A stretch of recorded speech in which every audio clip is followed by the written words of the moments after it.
Hello folks and welcome to this video. I usually save talking about the news in the sporting world for the general notice section, but I figured that this is a big enough deal that it deserves its own video.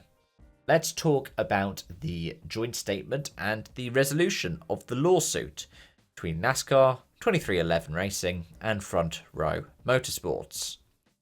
And to start off, what was this? Now, this was a lawsuit that went over 2 weeks.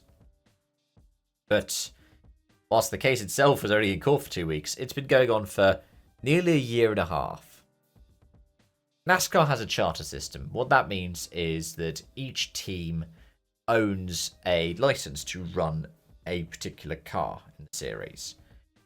So BTCC has that. They're known as TBLs in the BTCC. And so, for instance, if you're a BTCC viewer, it's like how Alliance, the Napa Racing cars, there are 4 of them. Or Westray Racing owns 3 for BMWs.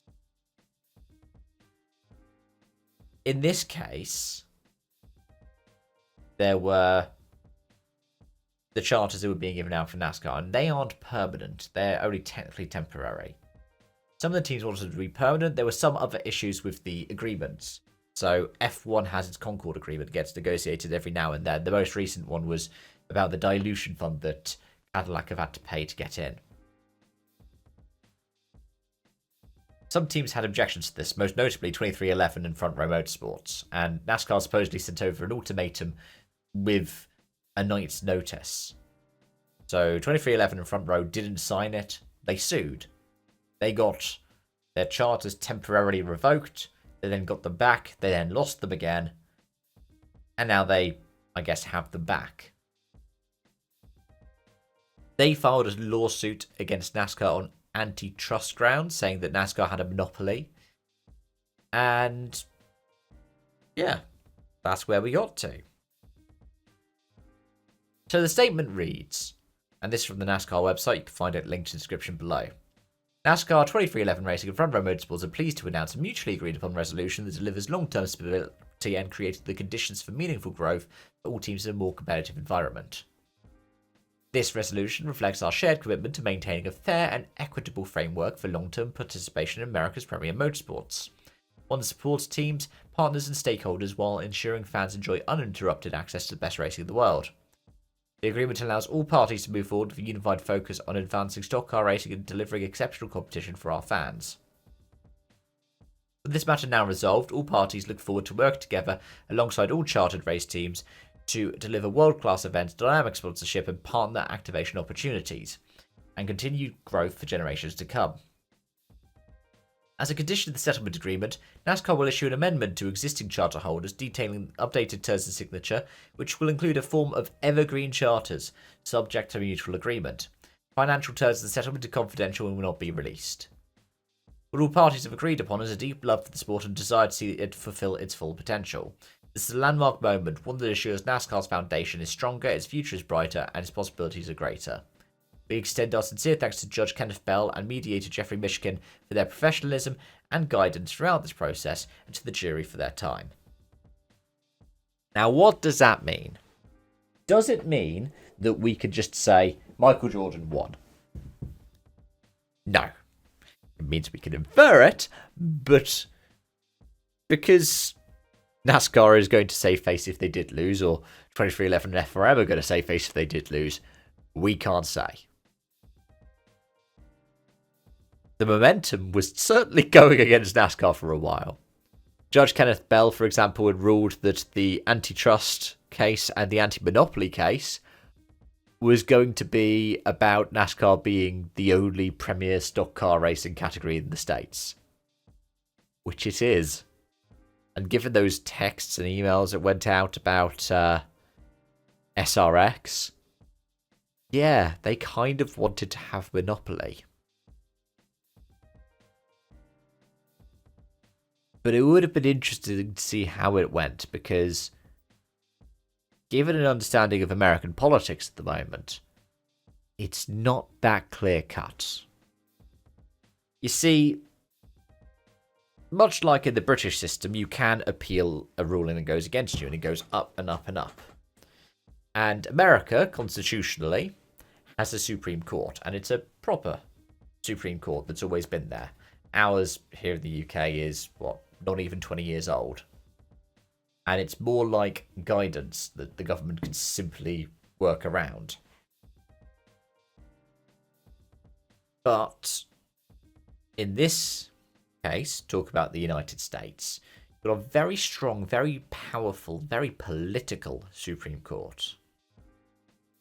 And a president who could, in theory, direct the whims of it. So even if the case with Judge Kenneth Bell went against NASCAR, NASCAR could appeal to the Supreme Court. And if they heard the case, I mean, on the one hand, yes, Roger Penske and that Pennzoil 22 have been at the White House in the past year. But also, the beast has been on the banking of Daytona this year. So, it would be interesting to see which side Trump would have fallen on. I have a feeling that he would have been more on the side of NASCAR rather than on the side of the teams.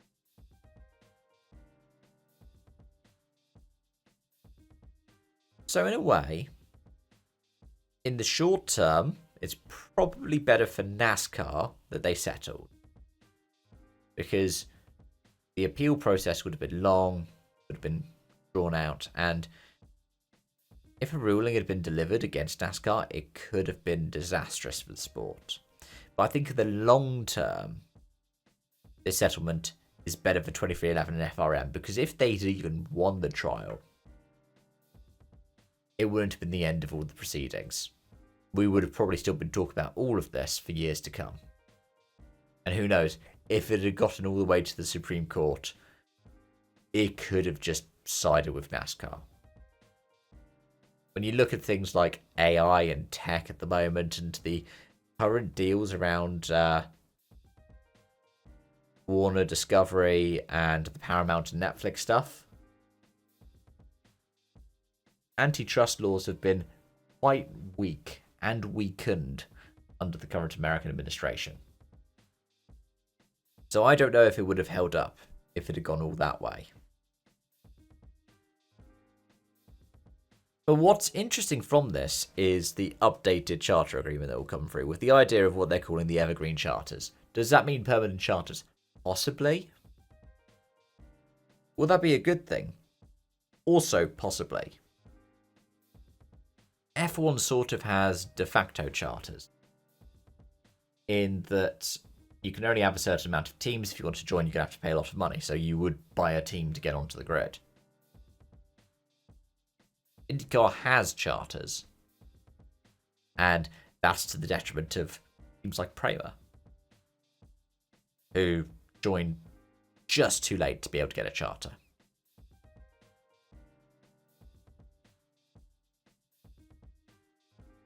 It's interesting. I might have a discussion during this off-season over whether or not it's a good idea to have charters for these things. Have your franchises and stuff like that. It rewards people who've invested in the series for a long time. And especially those who've invested a lot of money into it. But I'm still not fully convinced that it's the best way to go racing. Yeah, I'm still not fully convinced of that.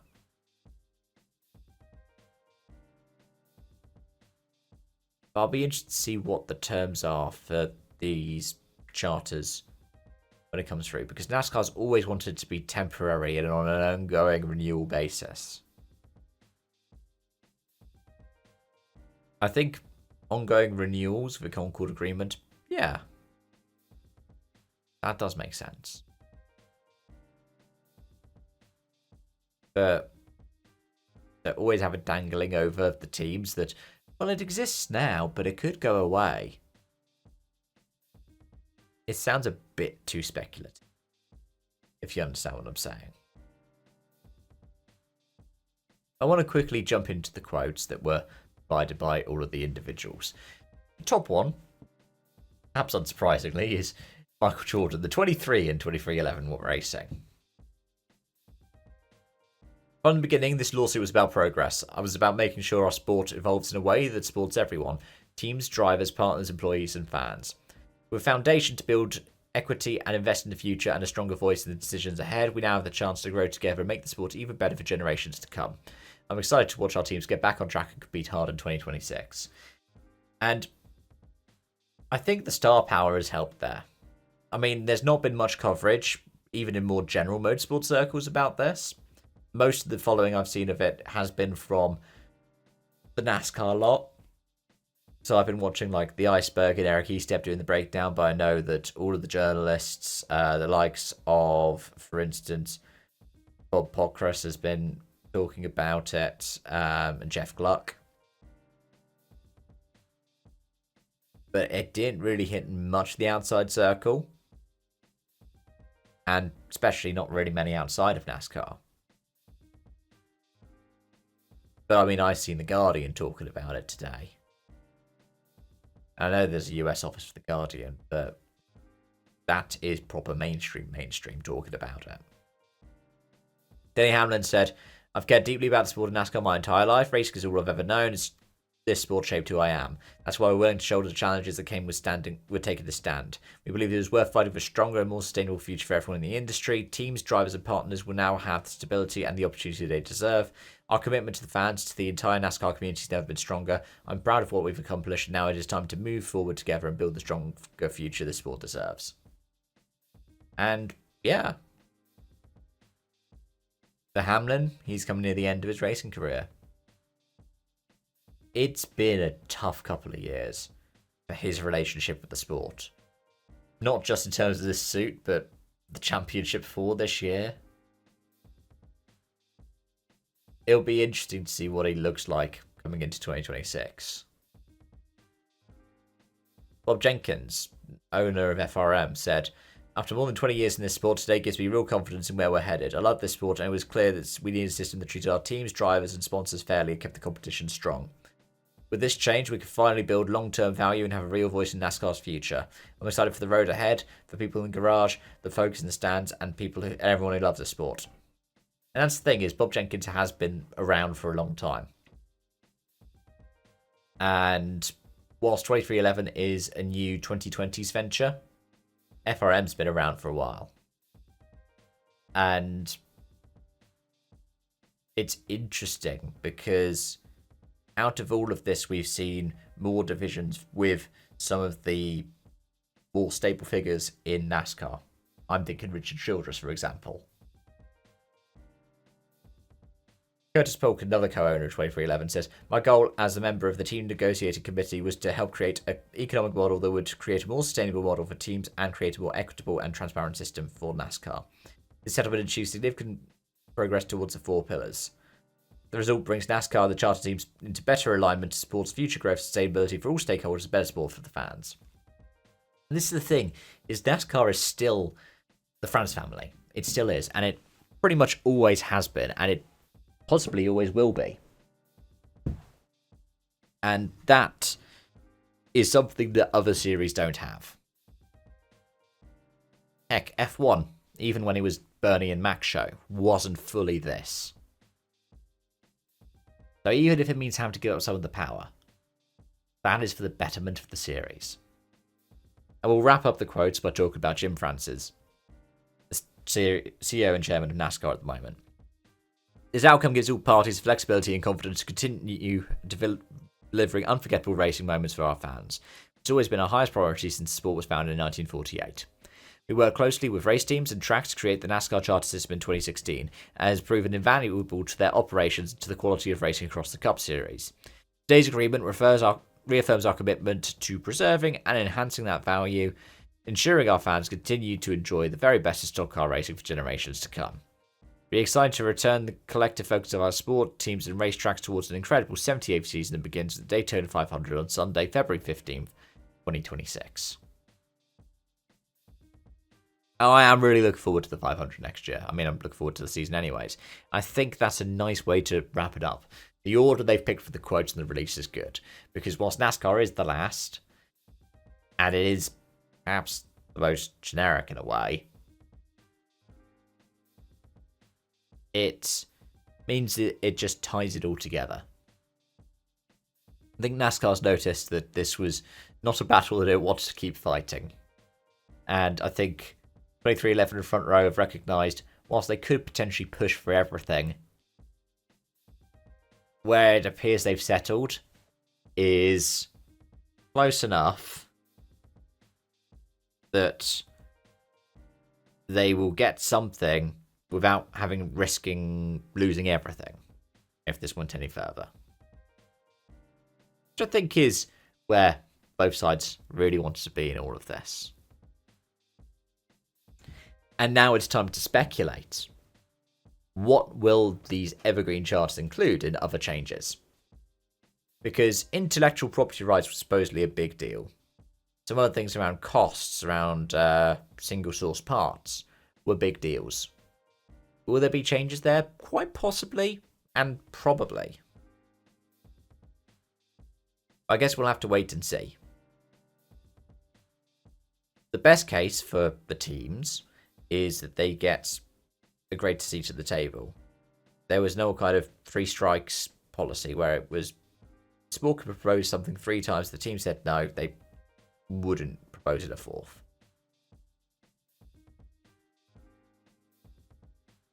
There have been all kinds of different bits and pieces that have been there before to support the teams that were gone. So bringing them back will be a big thing. But allowing the teams to have a say. F1 has a really good one under the Concord Agreement, which, if NASCAR wanted to, they could magpie, they could take it for themselves. Which is one that goes, okay, if we are going to make a change, it needs to be approved by a majority of the teams. And if it's a big in-season change, a supermajority. And then you tie each vote to a charter. NASCAR can get 1, or it can get maybe 5 or 10 of these votes. But then that allows everybody a say, everybody a stake.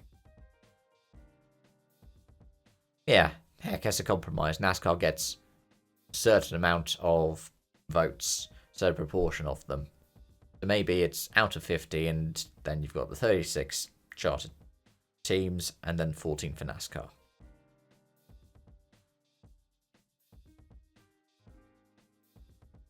That might be a way to get it done. I don't know. Let me know your thoughts and feelings in the comment section down below, folks. And if you are somebody who's more versed in the legal sense, or somebody with more insider knowledge, do let that be known as well. As always, though, thanks for watching and joining.